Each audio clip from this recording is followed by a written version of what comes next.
So what's up mga kagala? For this day nga ay pang-unang araw natin dito sa Bicol at unang araw ng ating pamamasyal. So ano-ano nga ba ang mga lugar at mga pasyalan na ating mapupuntahan para sa araw na ito? At ang pinakamalaking tanong ay magpapakita nga ba si Mayon sa atin for this day? So tara, samahan nyo kami sa aming unang araw dito sa Bicol.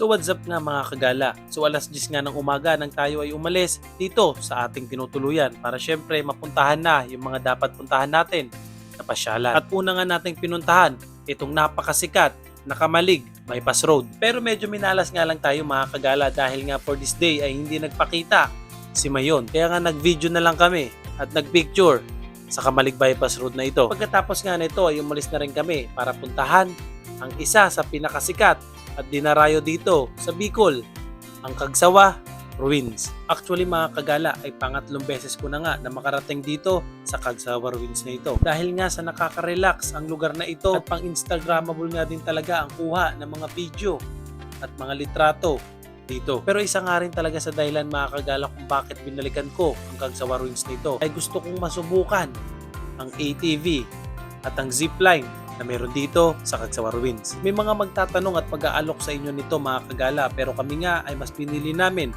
ang Mayon Skydrive ATV. Sa zipline nito ay merong 300 meters na talagang mag-e-enjoy rin kayo mga kagala. At higit sa lahat na sobrang ikina-enjoy talaga namin dito mga kagala ay ang pagsakay dito sa ATV mismo. Na medyo meron nga lang ng mga struggle dahil nga sa mga lubak ang mga dadaanan mo. Pero talagang sulit at i-enjoy mo talaga, gala. Na mapapasabi ka na nga lang talaga na sobrang worth it kung binayad mo dito. Samahan mo pa nga ng mga magagandang kuha ng video at litrato ng inyong tour guide. Na isa nga rin ito talaga mga kagala na hindi ko malilimutang experience dito sa Bicol. At after nga nito mga kagala ay pinuntahan naman natin ang isa sa mga trending at sikat na shooting place na I Love Lizzy na napakaganda ng pagkakaayos ng lugar na ito pagdating sa kanyang mga design at mala Instagrammable na background na talagang wala kang masasabi sa ganda at pagkakaayos ng lugar na ito. Dahilan kung bakit dinarayo din ang lugar na ito. Lalo mo ring ma-appreciate ang ganda nito kapag dating sa aerial view na masasabi mo nga talaga na ang ganda ng lugar na ito. At mga kagala, ito na ang pinakahuli para sa araw na ito.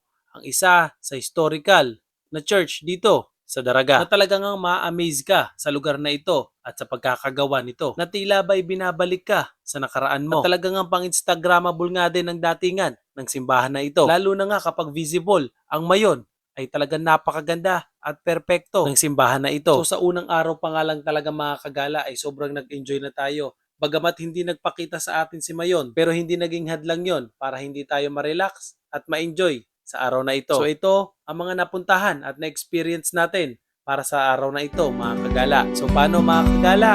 Ride safe. Peace out.